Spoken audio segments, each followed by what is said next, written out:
La mañana del 14 de marzo de 2010 amaneció con un cielo gris plomizo sobre la Ciudad de México. Las calles del barrio de Tlatelolco comenzaban a despertar lentamente, con el ruido familiar de los vendedores ambulantes y el tráfico que poco a poco congestionaba las avenidas. En un departamento del 8º piso de uno de los edificios Chihuahua, Magdalena Torres preparaba el desayuno mientras miraba constantemente el reloj de la cocina.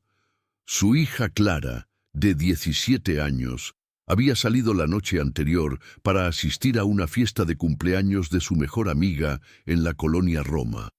Habían acordado que regresaría antes de la medianoche, pero el teléfono de Clara había sonado ocupado toda la madrugada. Magdalena intentó convencerse de que tal vez la batería se había agotado, que quizás se había quedado a dormir en casa de su amiga y había olvidado avisar. Pero algo en su interior, ese instinto maternal que nunca falla, le decía que algo andaba mal.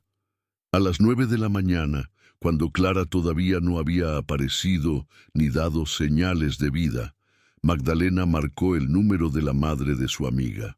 La respuesta fue como un golpe directo al estómago. Clara nunca había llegado a la fiesta. La madre de la amiga explicó, con voz preocupada, que habían esperado a Clara toda la noche porque era quien traería el pastel que habían encargado juntas en una pastelería de la Condesa. Pero Clara nunca apareció. Antes de continuar con esta historia, me gustaría pedirte que te suscribas al canal, si aún no lo has hecho, y que dejes un comentario contándonos desde dónde nos estás viendo. Tu apoyo es muy importante para seguir trayendo estas historias. Ahora sí, continuemos. El pánico se apoderó de Magdalena. Con manos temblorosas, marcó a su esposo Roberto, quien trabajaba como mecánico en un taller de la colonia Guerrero. Roberto dejó todo y corrió a casa. Juntos comenzaron a llamar a cada amigo y conocido de Clara, a hospitales, a la Cruz Roja. Nada. Nadie había visto a Clara Torres desde que salió de su casa la tarde anterior, usando sus jeans favoritos, una blusa blanca y su chamarra de mezclilla con parches que ella misma había cosido. A las 2 de la tarde, Roberto y Magdalena se presentaron en el Ministerio Público de la Delegación Cuauhtémoc para reportar la desaparición. El agente que los atendió, un hombre de unos 50 años con aspecto cansado, les pidió que esperaran 24 horas. A esa edad, las muchachas a veces se van con el novio, dijo con indiferencia mientras revisaba otros papeles en su escritorio. Roberto tuvo que ser contenido por Magdalena para no saltar sobre el escritorio. Clara no tenía novio, era una estudiante ejemplar del Colegio de Bachilleres número 3, con sueños de estudiar Derecho en la UNAM. No era el tipo de chica que desaparecía sin avisar. Esa noche Magdalena no durmió. Se quedó sentada en la sala, mirando la puerta, esperando que en cualquier momento Clara entrara con alguna explicación lógica. Pero la puerta nunca se abrió. Al día siguiente regresaron al Ministerio Público y finalmente levantaron la denuncia oficial. El caso fue asignado al agente ministerial Héctor Salinas, quien al menos mostró algo más de interés que el funcionario del día anterior. Los días se convirtieron en semanas. Magdalena y Roberto pegaron cientos de carteles con la fotografía de Clara por toda la ciudad. Su rostro, con esos ojos oscuros llenos de vida y esa sonrisa que iluminaba cualquier habitación, apareció en postes de luz, en muros, en paraderos de autobuses. La familia organizó marchas, apareció en programas de televisión locales, gritó el nombre de Clara en cada plaza pública que pudieron. La respuesta fue siempre la misma: silencio. El agente Salinas investigó las últimas horas conocidas de Clara. Según las cámaras de seguridad de un negocio cercano, Clara había abordado un pecero de la Ruta 2 en la avenida Insurgentes alrededor de las 7 de la noche. Llevaba en las manos una caja rosa que contenía el pastel para la fiesta. Esa fue la última imagen de Clara Torres que cualquier persona pudo confirmar. El pecero nunca fue identificado y el conductor nunca apareció para dar su testimonio. Las semanas se convirtieron en meses. Magdalena dejó su trabajo como empleada de limpieza en una escuela privada para dedicarse completamente a buscar a su hija. Roberto trabajaba dobles turnos para mantener los gastos de la casa y de la búsqueda. Visitaron hospitales psiquiátricos, morgues, refugios para personas en situación de calle. Entrevistaron a videntes, acudieron a todo tipo de ayuda. Por más desesperada que pareciera, nada los acercaba a Clara. En diciembre de ese mismo año, recibieron una llamada anónima. Una voz de mujer, apenas audible, les dijo que habían visto a una chica parecida a Clara en una casa de la colonia Doctores. Magdalena y Roberto fueron inmediatamente, acompañados por el agente Salinas. La casa estaba abandonada, con las ventanas rotas y basura acumulada en el patio. Encontraron ropa de mujer, colchones sucios, jeringas, pero no encontraron a Clara. El año 2011 comenzó sin respuestas. Magdalena había envejecido una década en solo 10 meses. Su cabello, que antes era completamente negro, ahora mostraba mechones grises. Las arrugas alrededor de sus ojos se habían profundizado, pero su determinación no había disminuido ni un poco. Cada mañana se levantaba, se ponía la playera con la foto de Clara que había mandado hacer y salía a buscar.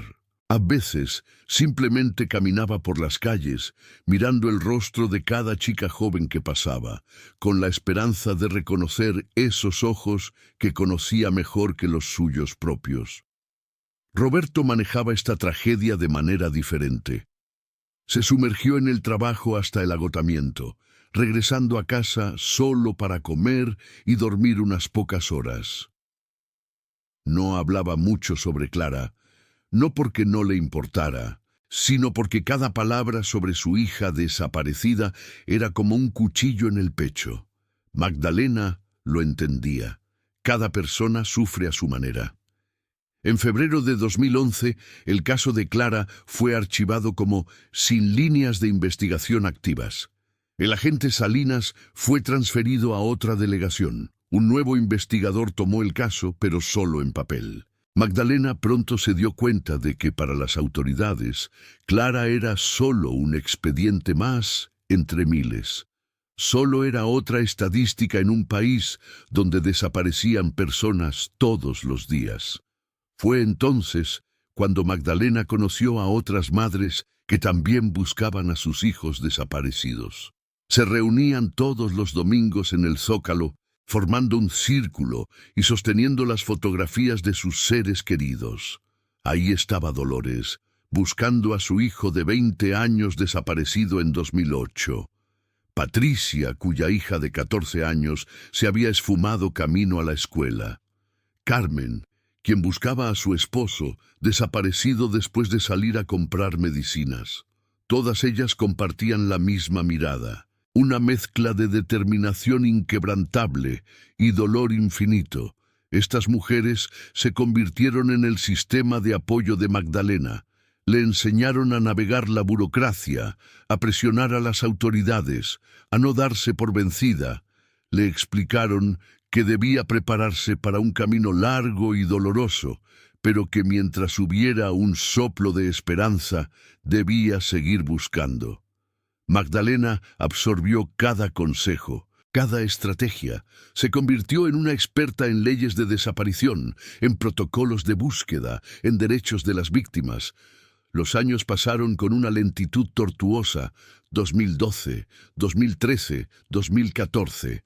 Cada cumpleaños de Clara era una puñalada.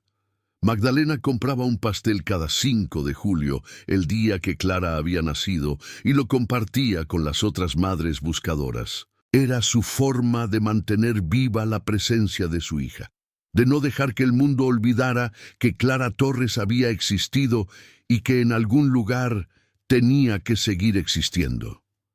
Roberto y Magdalena se distanciaron emocionalmente, no por falta de amor, sino porque el dolor compartido a veces es demasiado pesado para dos personas.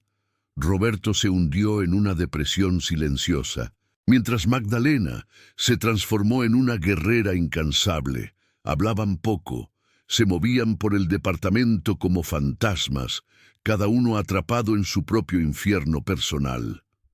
En 2015, 5 años después de la desaparición de Clara, Magdalena recibió una llamada de una organización no gubernamental dedicada a la búsqueda de personas desaparecidas. Le informaron que habían encontrado restos óseos en un terreno baldío de Ecatepec que podrían corresponder a varias mujeres jóvenes desaparecidas en los últimos años. Le pidieron muestras de ADN para cotejar. Magdalena sintió que el mundo se detenía. Parte de ella había mantenido viva la esperanza de encontrar a Clara con vida. La posibilidad de que solo quedaran huesos era algo para lo que nunca estaría preparada. Fueron semanas de angustia esperando los resultados. Magdalena no podía comer, no podía dormir. Se la pasaba mirando fotos de Clara de cuando era niña, tratando de recordar cada detalle de su risa, de su voz, de la forma en que arrugaba la nariz cuando algo no le gustaba. Roberto apenas salía de su habitación. Ambos estaban preparándose para lo peor. Los resultados llegaron en agosto. Ninguno de los restos correspondía a Clara Torres. Magdalena sintió un alivio abrumador mezclado con culpa. Aliviada porque su hija podría estar viva, pero culpable porque esos restos sí correspondían a las hijas de otras madres. Asistió a cada uno de los funerales, abrazó a cada madre que recibió la peor noticia posible y lloró con ellas, pero también renovó su determinación. Si Clara no estaba muerta, entonces estaba en algún lugar esperando ser encontrada. El año 2016 comenzó como todos los anteriores, con Magdalena despertando cada día con el nombre de Clara en los labios y su imagen en la mente. 6 años habían pasado. Clara ahora tendría 23 años. Ya no era la adolescente de la fotografía en los carteles. Magdalena había mandado hacer varios retratos de progresión de edad, mostrando cómo podría verse Clara ahora. Pero en su corazón siempre vería a su niña de 17 años con esa sonrisa brillante. Fue en marzo de 2016, casi exactamente 6 años después de la desaparición de Clara, cuando todo cambió. Magdalena había comenzado a usar redes sociales a sugerencia de Patricia, una de las madres buscadoras más jóvenes del grupo. Facebook, Twitter, Instagram. Todas eran herramientas nuevas para llegar a más personas, para mantener el caso de Clara visible. Magdalena, que apenas sabía usar un celular 6 años atrás, ahora pasaba horas en línea, compartiendo la historia de Clara, buscando cualquier pista. Una tarde, mientras navegaba en Facebook, Magdalena vio que una página de noticias estaba transmitiendo en vivo desde el reclusorio femenil Oriente. Era un reportaje especial sobre las condiciones de las internas y los programas de rehabilitación. Magdalena casi pasa de largo, pero algo la hizo detenerse. Decidió ver la transmisión en vivo mientras preparaba la cena. La reportera caminaba por los pasillos del reclusorio, entrevistando a internas, mostrando las celdas, hablando sobre el sistema penitenciario. Magdalena miraba distraídamente mientras cortaba verduras. Pero entonces, en un pasillo del fondo, cuando la cámara hacía un paneo rápido, Magdalena vio algo que hizo que el cuchillo cayera de sus manos. Una mujer joven, delgada hasta los huesos, con el cabello largo y despeinado, pasó rápidamente frente a la cámara. Llevaba el uniforme beige del reclusorio y caminaba con la cabeza gacha. Pero en ese segundo, menos de 2 segundos en realidad, cuando levantó la mirada hacia la cámara, Magdalena vio sus ojos. Esos ojos que había visto nacer, que había visto crecer, que había buscado durante 6 años interminables. Era Clara. Estaba completamente segura.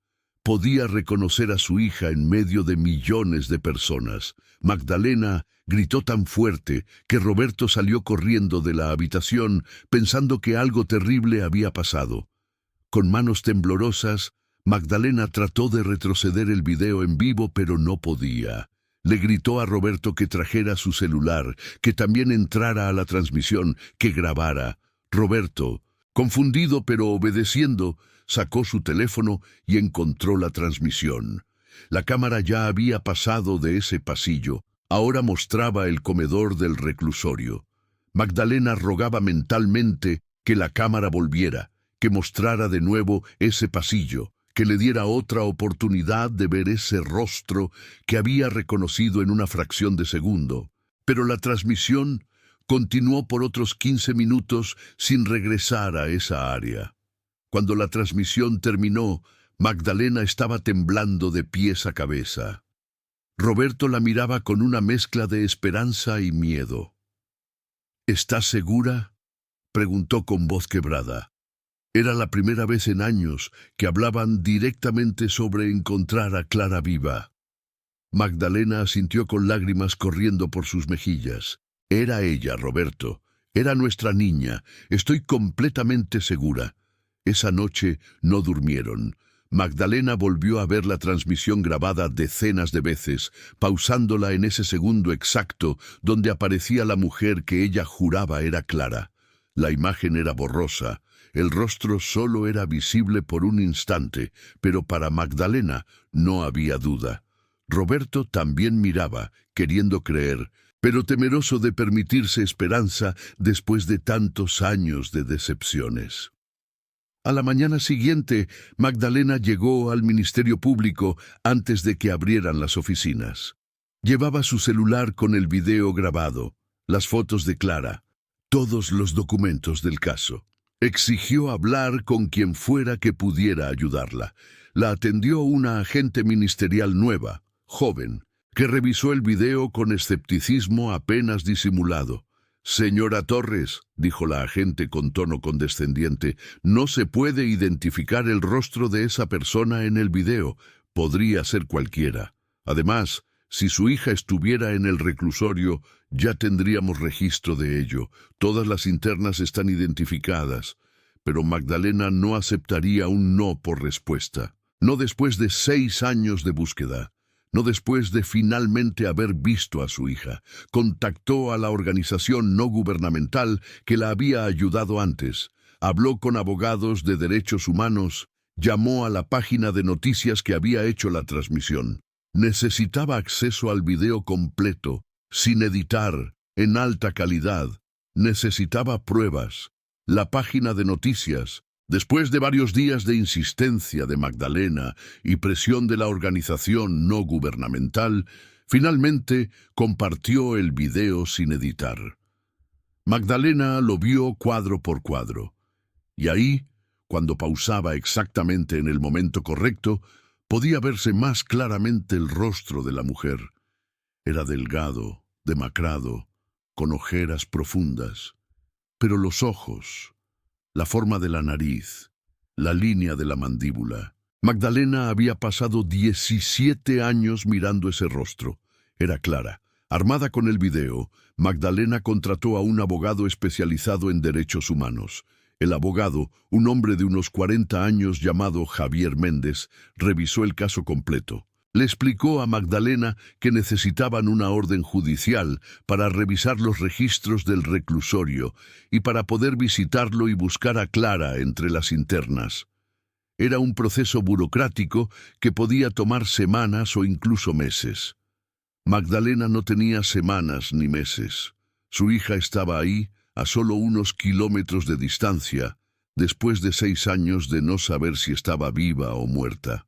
El abogado Méndez, conmovido por la determinación de Magdalena y habiendo revisado el video, aceleró el proceso todo lo que pudo.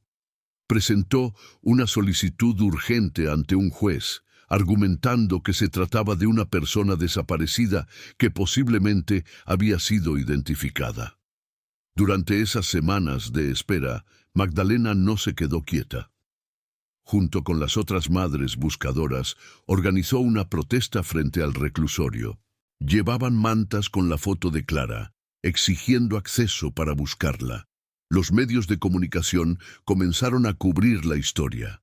Madre busca a su hija desaparecida que podría estar presa sin identidad, decían los titulares. La presión mediática funcionó.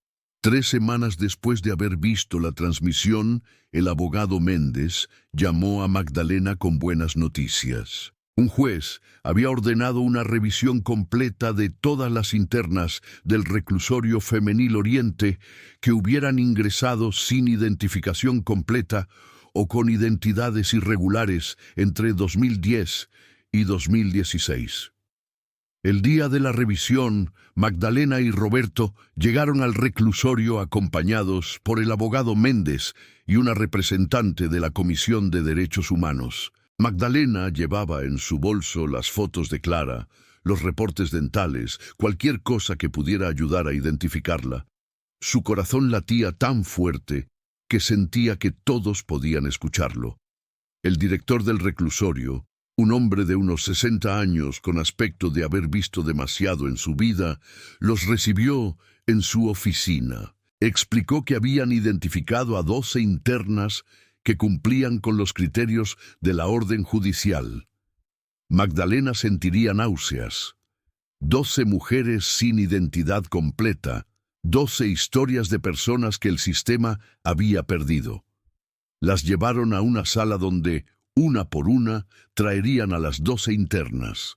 Magdalena apretaba la mano de Roberto con tanta fuerza que sus nudillos estaban blancos. La primera mujer que entró no era Clara, tampoco la segunda ni la tercera. Con cada mujer que no era su hija, Magdalena sentía que la esperanza se escurría entre sus dedos como arena. La octava mujer en entrar era pequeña, de apenas 1,50 m de altura, con el cabello corto y teñido de rubio. Definitivamente no era Clara. La novena era demasiado mayor. La 10ª tenía tatuajes que cubrían sus brazos, algo que Clara nunca había tenido. Cuando trajeron a la 11ª interna, Magdalena sintió que el aire abandonaba sus pulmones. La mujer era alta, del mismo alto que Clara. Tenía el cabello largo, oscuro, aunque sucio y despeinado. Estaba extremadamente delgada, con los ojos hundidos y la piel pálida. Llevaba el uniforme beige del reclusorio que le quedaba grande, colgando de su cuerpo frágil. Caminaba con la cabeza gacha, temblando visiblemente. «Clara», susurró Magdalena, levantándose de su silla. La mujer se detuvo, pero no levantó la cabeza. «Clara, mi amor, soy yo. Soy tu mamá». La mujer comenzó a temblar más fuerte. Magdalena dio un paso hacia ella, pero un guardia le indicó que se mantuviera en su lugar. El abogado Méndez intervino, pidiendo permiso para que Magdalena se acercara. Después de un momento de tensión, el director del reclusorio asintió. Magdalena caminó lentamente hacia la mujer, con lágrimas corriendo por su rostro. «Mi niña, por favor, mírame. He estado buscándote durante 6 años. Por favor». Lentamente, muy lentamente, la mujer levantó la cabeza, y ahí estaban, esos ojos oscuros que Magdalena habría reconocido en cualquier parte del universo. Estaban llenos de miedo, de confusión, de algo más que Magdalena no podía identificar. Pero eran los ojos de Clara, su niña, su hija desaparecida durante 6 años interminables. «Clara», dijo Magdalena nuevamente, extendiendo sus manos pero sin tocarla todavía, temiendo asustarla más. Roberto se había levantado también, con lágrimas corriendo por su rostro, algo que Magdalena no había visto en los 6 años de búsqueda. La mujer miraba a Magdalena con los ojos muy abiertos. Sus labios se movían, como si tratara de decir algo, pero las palabras no salieran. Temblaba tanto que parecía que se desplomaría en cualquier momento. Y entonces, con una voz apenas audible, quebrada y rasposa, susurró una sola palabra. «Mamá». Magdalena no pudo contenerse más. Se abalanzó hacia su hija y la abrazó con fuerza, sintiendo lo frágil que estaba su cuerpo, lo diferente que se sentía de la adolescente robusta y llena de vida que había desaparecido 6 años atrás. Clara se quedó rígida por un momento, pero luego sus brazos se levantaron lentamente y rodearon a su madre, y comenzó a sollozar, un llanto profundo y desgarrador que parecía venir desde lo más profundo de su ser. Roberto se unió al abrazo, rodeando a su esposa y a su hija. Los tres lloraron juntos, 6 años de dolor, angustia, desesperación y ahora, finalmente, un atisbo de esperanza fluyendo entre ellos. El abogado Méndez, la representante de derechos humanos, incluso algunos de los guardias tenían lágrimas en los ojos. Pero las preguntas apenas comenzaban. ¿Cómo había terminado Clara en prisión? ¿Bajo qué nombre había sido ingresada? ¿Por qué cargo? Y la pregunta que atormentaba a Magdalena más que ninguna otra, ¿qué le había pasado durante estos 6 años? El director del reclusorio revisó los archivos mientras Magdalena se negaba a soltar a su hija. Clara había sido ingresada al reclusorio en junio de 2010, 3 meses después de su desaparición. Estaba registrada bajo el nombre de María López Hernández, un nombre tan común que podría pertenecer a millones de personas en México. El cargo era posesión de drogas con intención de distribuir. Pero lo más perturbador era que, según los registros, Clara había proporcionado ese nombre ella misma. No había identificación oficial, no había huellas dactilares en el sistema que coincidieran con nada. No había ningún familiar registrado. En los 6 años que había estado ahí, nunca había recibido una visita, nunca había hecho una llamada telefónica, nunca había intentado contactar a nadie del exterior. Los registros médicos mostraban que cuando ingresó, Clara tenía múltiples hematomas, signos de desnutrición severa, y estaba en un estado de shock profundo. Había sido tratada en la enfermería del reclusorio durante las primeras semanas. Los informes psicológicos indicaban que se negaba a hablar sobre su pasado, que parecía aterrorizada de algo o alguien y que mostraba signos severos de trauma. Magdalena leía estos informes con el corazón destrozado. Su niña había estado sufriendo todo este tiempo, a solo kilómetros de distancia, y ella no había podido encontrarla. ¿Por qué Clara había dado un nombre falso? ¿De qué o de quién tenía tanto miedo? El abogado Méndez inmediatamente comenzó el proceso legal para liberar a Clara. Presentó todos los documentos que probaban su identidad real, los reportes de la desaparición, las pruebas de que Clara Torres había sido una menor de edad cuando desapareció. Argumentó que había sido víctima de un delito, probablemente trata de personas o secuestro, y que su encarcelamiento bajo un nombre falso había sido una violación de sus derechos humanos. Pero el sistema judicial mexicano es lento y complicado. A pesar de la evidencia clara de que Clara era una víctima y no una criminal, su liberación no sería inmediata. Habría que seguir procedimientos, presentar apelaciones, esperar decisiones judiciales. El abogado Méndez estimó que podría tomar semanas o incluso meses. Magdalena no podía aceptar eso.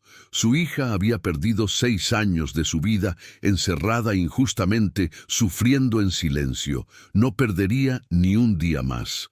Con el apoyo de la organización no gubernamental y las otras madres buscadoras, organizó una campaña mediática masiva. La historia de Clara apareció en todos los noticieros nacionales. Joven desaparecida, encontrada después de 6 años presa bajo nombre falso, decían los titulares. La presión pública fue inmensa. Organizaciones de derechos humanos internacionales se pronunciaron sobre el caso. Hubo protestas frente al reclusorio y frente a las oficinas del gobierno. El caso de Clara Torres se convirtió en un símbolo de todo lo que estaba mal con el sistema. Las desapariciones, la falta de investigación policial, las fallas del sistema judicial, el trato a las víctimas de trata. Mientras tanto, Magdalena visitaba a Clara todos los días que le era permitido. Las visitas eran limitadas a 1 hora, con un guardia presente, separadas por una mesa. Pero Magdalena aprovechaba cada segundo. Le llevaba comida casera que Clara apenas tocaba. Le contaba sobre los 6 años de búsqueda, sobre las otras madres, sobre cómo nunca había dejado de creer que la encontraría. Clara escuchaba en silencio la mayor parte del tiempo.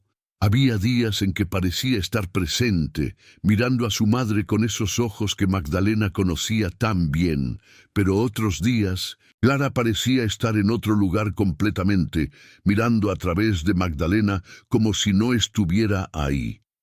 El trauma de lo que había vivido era evidente en cada gesto, en cada mirada asustada hacia la puerta, en la forma en que se sobresaltaba con cualquier ruido fuerte. Roberto también visitaba cuando podía, aunque le costaba trabajo ver a su hija en ese estado. El hombre fuerte que había sido capaz de arreglar cualquier cosa con sus manos se sentía completamente impotente ante el daño que Clara había sufrido. Pero poco a poco, visita tras visita, Clara comenzó a responder. Primero fueron pequeñas sonrisas cuando Magdalena contaba alguna anécdota graciosa. Luego fueron palabras sueltas, respuestas cortas a preguntas simples. Un día, después de casi un mes de visitas diarias, Clara finalmente comenzó a hablar sobre lo que había pasado. Su voz era apenas un susurro, quebrada y temerosa. Magdalena tuvo que inclinarse hacia adelante para escuchar, mientras su corazón se rompía en 1000 pedazos con cada palabra. Clara contó que esa noche de marzo de 2010 había abordado el pecero en Insurgentes como lo hacía siempre. Pero esta vez había otra pasajera, una mujer de unos 30 años que parecía amigable. La mujer había comenzado a conversar con Clara, haciendo preguntas inocentes sobre el pastel que llevaba, sobre la fiesta a la que iba. Clara, siempre amistosa, había respondido sin sospechar nada. Cuando Clara bajó del pecero en la Roma, la mujer también bajó. Le dijo que vivía cerca y le ofreció caminar juntas. Clara aceptó, agradecida por la compañía en las calles oscuras. Pero cuando doblaron por una calle más solitaria, 2 hombres salieron de un auto estacionado. Antes de que Clara pudiera gritar o correr, le cubrieron la boca y la metieron al auto. El pastel cayó al suelo, la caja rosa aplastándose en el pavimento. Lo que siguió fueron 3 meses que Clara describía como una pesadilla constante. Fue llevada a una casa donde había otras chicas jóvenes, todas secuestradas como ella. Las obligaban a trabajar, a hacer cosas que Clara no podía, no quería describir en detalle. Eran golpeadas si se negaban, drogadas para mantenerlas dóciles. Los hombres que las custodiaban amenazaban constantemente con matar a sus familias si intentaban escapar o revelar dónde estaban. Clara había perdido la noción del tiempo en ese infierno. No sabía cuántos días o semanas habían pasado, solo recordaba el dolor, el miedo, la humillación constante. Y entonces, una noche, hubo una redada policial. Clara pensó que finalmente sería rescatada, que podría volver a casa con su madre y su padre. Pero lo que pasó fue aún más pesadillesco. Los policías que irrumpieron en la casa no las trataron como víctimas, sino como criminales. Las esposaron a todas, las metieron en patrullas sin escuchar sus súplicas y gritos. Clara intentó decir su nombre real, intentó pedir que llamaran a su madre, pero nadie la escuchó. Estaba en shock, aterrorizada, sin entender qué estaba pasando. En la estación de policía, un hombre que Clara nunca había visto antes le dijo que si quería sobrevivir, debía dar un nombre falso y aceptar los cargos. Le dijo que las personas que la habían secuestrado tenían conexiones, que si usaba su nombre real, su familia moriría. Clara, completamente traumatizada y aterrorizada, obedeció. Dio el nombre de María López Hernández y aceptó los cargos de posesión de drogas. Nunca se le asignó un abogado defensor real. Nunca tuvo un juicio apropiado. Simplemente fue procesada y enviada al reclusorio, donde había pasado los últimos 6 años en un estado de miedo constante, esperando que en cualquier momento alguien viniera a matarla o a hacer daño a su familia. Por eso nunca había intentado contactar a Magdalena. Creía que al mantenerse escondida bajo un nombre falso, estaba protegiendo a sus padres. Magdalena lloraba inconsolablemente mientras escuchaba la historia de su hija. La pesadilla que había imaginado durante 6 años era incluso peor de lo que había temido. Su niña había sido secuestrada, abusada, traumatizada y luego revictimizada por el mismo sistema que supuestamente debía protegerla. Y todo este tiempo, Clara había estado sufriendo en silencio, creyendo que así mantenía a salvo a su familia. El abogado Méndez grabó el testimonio de Clara con su permiso. Era evidencia crucial, no solo para liberar a Clara, sino también para procesar a todos los involucrados en su secuestro y encarcelamiento injusto. La historia de Clara provocó aún más indignación pública. Había sido doblemente victimizada, primero por los tratantes y luego por las autoridades que supuestamente debían rescatarla. Con el testimonio de Clara, el abogado Méndez presentó una apelación de emergencia para su liberación inmediata. Argumentó que Clara había sido víctima de trata de personas, que su confesión había sido coaccionada bajo amenazas y que su encarcelamiento constituía una violación grave de sus derechos humanos. Solicitó que se iniciaran investigaciones criminales contra los policías involucrados en su procesamiento irregular. La presión mediática y social finalmente rindió frutos. 2 semanas después del testimonio de Clara, un juez ordenó su liberación inmediata. Los cargos en su contra fueron anulados. Se emitió una orden de investigación completa sobre todos los involucrados en su caso, desde los tratantes originales hasta los policías y funcionarios judiciales que habían procesado irregularmente a una menor de edad secuestrada. El día de la liberación de Clara, Magdalena llegó al reclusorio antes del amanecer. Llevaba ropa limpia para su hija, jeans nuevos, una blusa suave de color azul, una chamarra porque la mañana estaba fría. También llevaba los zapatos favoritos de Clara, los que había guardado todos estos años en su closet, limpios y esperando. Cuando Clara salió por las puertas del reclusorio, parpadeando ante la luz del sol que no había visto sin rejas durante 6 años, Magdalena corrió hacia ella y la abrazó tan fuerte como pudo sin lastimarla. Roberto estaba ahí también, llorando abiertamente, algo que Clara nunca había visto hacer a su padre. Las otras madres buscadoras también estaban ahí, formando una especie de corredor de honor para Clara. Cada una llevaba flores, globos, pancartas que decían «Bienvenida a Casa Clara». Patricia, Dolores, Carmen, todas las mujeres que habían acompañado a Magdalena durante la búsqueda celebraban esta victoria como si fuera propia, porque en cierto sentido lo era. Cada niña encontrada era una esperanza renovada para todas las que todavía buscaban. El camino a casa fue silencioso. Clara iba en el asiento trasero del auto, mirando por la ventana las calles de la Ciudad de México como si las viera por primera vez. Todo había cambiado en 6 años. Nuevos edificios habían sido construidos, calles habían sido remodeladas, el mundo había seguido girando mientras ella estaba atrapada en el tiempo dentro de esas paredes de concreto. Cuando llegaron al departamento en Tlatelolco, Clara se detuvo en la entrada. Magdalena había mantenido su habitación exactamente como estaba el día que desapareció. Los pósters de sus bandas favoritas todavía estaban en las paredes.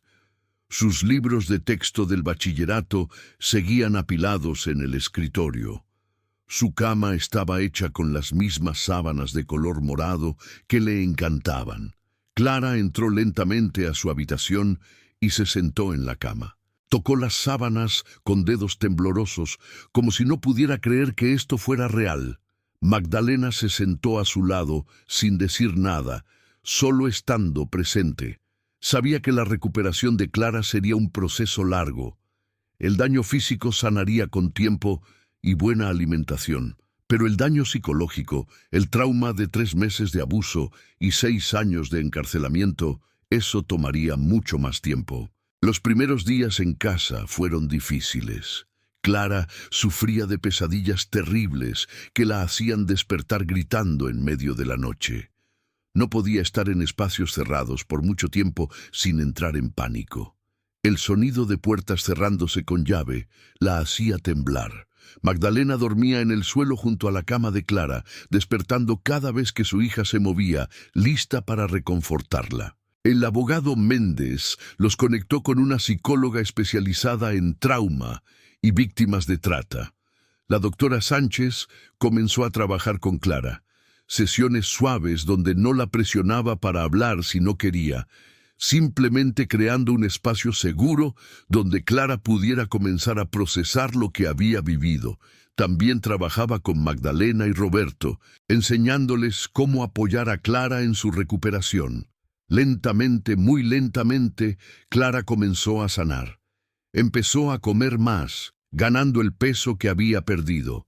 Su rostro ya no se veía tan demacrado. El color regresó a sus mejillas. Las pesadillas seguían, pero con menos frecuencia. Comenzó a salir al balcón del departamento, dejando que el sol tocara su piel, algo que había anhelado durante 6 años detrás de muros de concreto. 3 meses después de su liberación, Clara expresó su deseo de terminar su educación. Había perdido 6 años. Sus amigos del bachillerato ya habrían terminado la universidad, pero Clara quería recuperar algo de lo que le habían robado. Magdalena la ayudó a inscribirse en un programa de educación para adultos. El primer día de clases, Clara estaba aterrorizada, pero también determinada.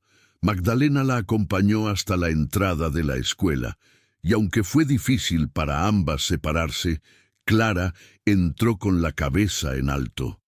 La investigación sobre el caso de Clara reveló una red de corrupción que iba más profundo de lo que nadie imaginaba. Los tratantes que la habían secuestrado tenían conexiones con varios policías y funcionarios judiciales.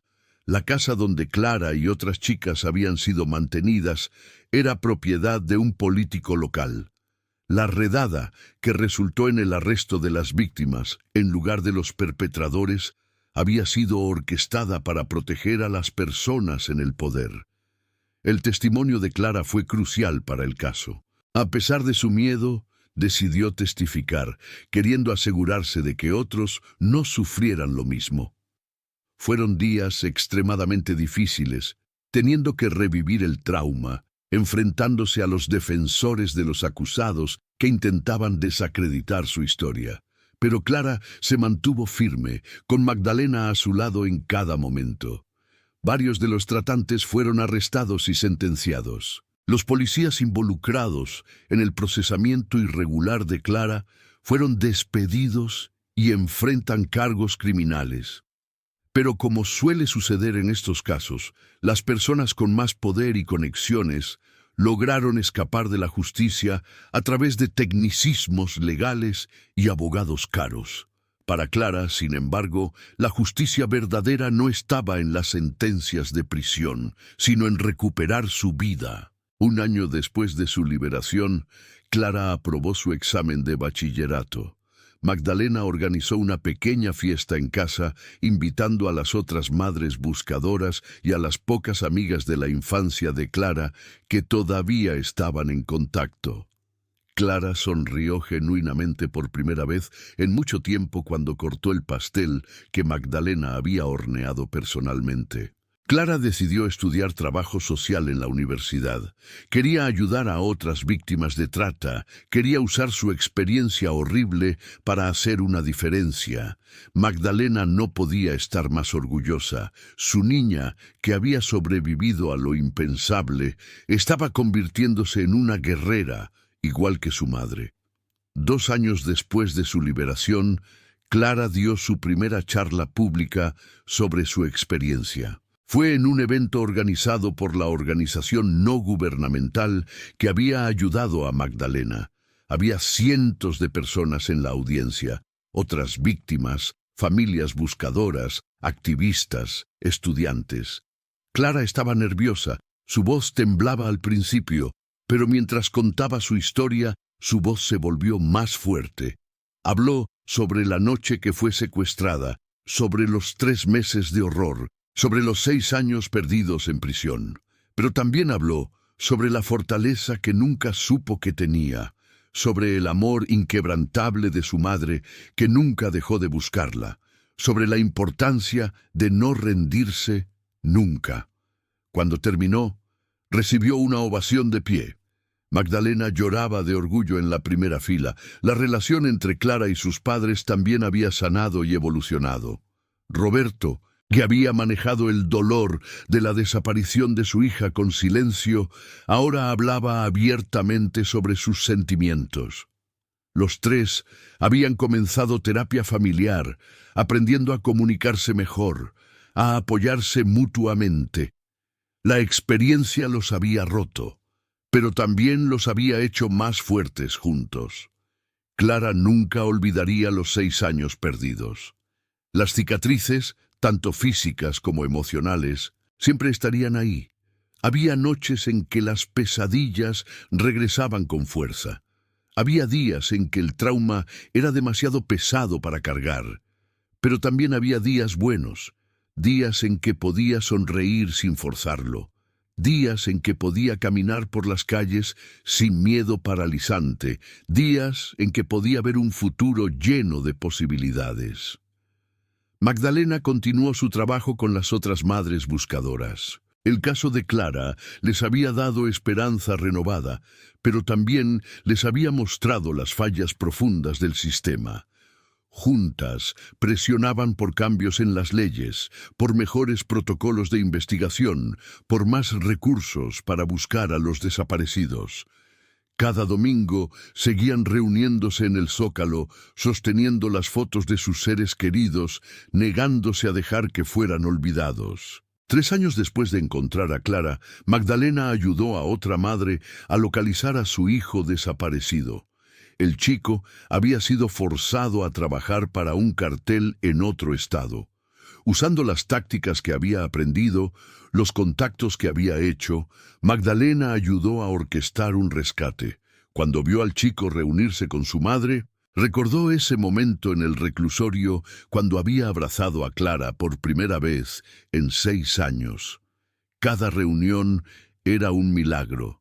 Cada familia restaurada era una victoria contra las fuerzas que destrozaban a tantas familias mexicanas. Clara se graduó de la universidad con honores. En su discurso de graduación, agradeció a su madre, a quien llamó la mujer más fuerte que conozco, quien nunca dejó de creer, nunca dejó de buscar, y me enseñó que el amor puede superar incluso la oscuridad más profunda. Magdalena, sentada en la audiencia entre Roberto y las otras madres buscadoras, lloraba de felicidad pura. Hoy, 5 años después de su liberación, Clara trabaja para la misma organización no gubernamental que ayudó a Magdalena a encontrarla. Asesora a familias de desaparecidos, ayuda a coordinar búsquedas, da apoyo psicológico a otras víctimas de trata. Ha ayudado a localizar a varias personas desaparecidas, dándoles a otras familias la esperanza que su madre nunca perdió. Magdalena, ahora con el cabello completamente gris, pero con ojos que todavía brillan con determinación, continúa su lucha. Algunos de los hijos de las madres con las que se reúne cada domingo han sido encontrados. Otros todavía están perdidos. Pero Magdalena sabe que mientras haya un soplo de vida, hay esperanza. Ella es la prueba viviente de eso. La habitación de Clara ya no está congelada en el tiempo. Ahora tiene libros de trabajo social, certificados de sus logros académicos, fotos de ella con los niños a los que ayuda a través de su trabajo. Pero Magdalena todavía guarda en una caja en su closet los carteles que pegó por toda la ciudad durante 6 años. Los mira a veces recordando esos días oscuros de búsqueda interminable, y se recuerda a sí misma que el amor y la determinación pueden mover montañas. Roberto todavía trabaja como mecánico, pero ahora también es voluntario en la organización, usando sus habilidades para reparar los autos que usan en las búsquedas de desaparecidos. Es su forma de retribuir, de honrar esos 6 años que Magdalena pasó buscando sola mientras él no sabía cómo ayudar. La historia de Clara Torres se convirtió en un símbolo en México. Un recordatorio de que las personas desaparecidas no son solo estadísticas, sino hijas, hijos, hermanas, hermanos, personas con familias que las aman y las buscan incansablemente. Es un testimonio de las fallas del sistema, pero también de la fuerza inquebrantable del amor maternal. Y es una luz de esperanza para las miles de familias que todavía buscan, que todavía esperan, que todavía creen que algún día encontrarán a sus seres queridos. Cada año, en el aniversario de la liberación de Clara, la familia organiza una comida en su departamento. Invitan a las madres buscadoras, a los abogados que ayudaron, a la doctora Sánchez, a todos los que fueron parte de este viaje increíble. Comparten historias, lloran juntos, ríen juntos y renuevan su compromiso de seguir luchando por justicia y cambio. Clara siempre propone un brindis en estos encuentros. Levanta su copa y dice: por las madres que nunca se rinden, por las familias que siguen buscando, por todas las personas que todavía esperan volver a casa. Que nuestra historia les dé fuerza y esperanza. Porque mientras haya amor, hay esperanza, y mientras haya esperanza, hay posibilidad de milagros.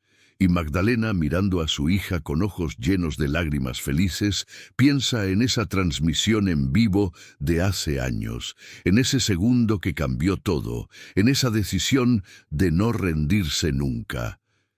Piensa en las noches sin dormir, en los kilómetros caminados buscando, en las puertas tocadas sin respuesta, y sabe que cada segundo de sufrimiento valió la pena por tener a su hija de vuelta en casa. La historia de Clara Torres y Magdalena es una entre miles en México, pero es una historia de esperanza en medio de la tragedia, de amor inquebrantable en medio de la desesperación, de victoria contra probabilidades imposibles.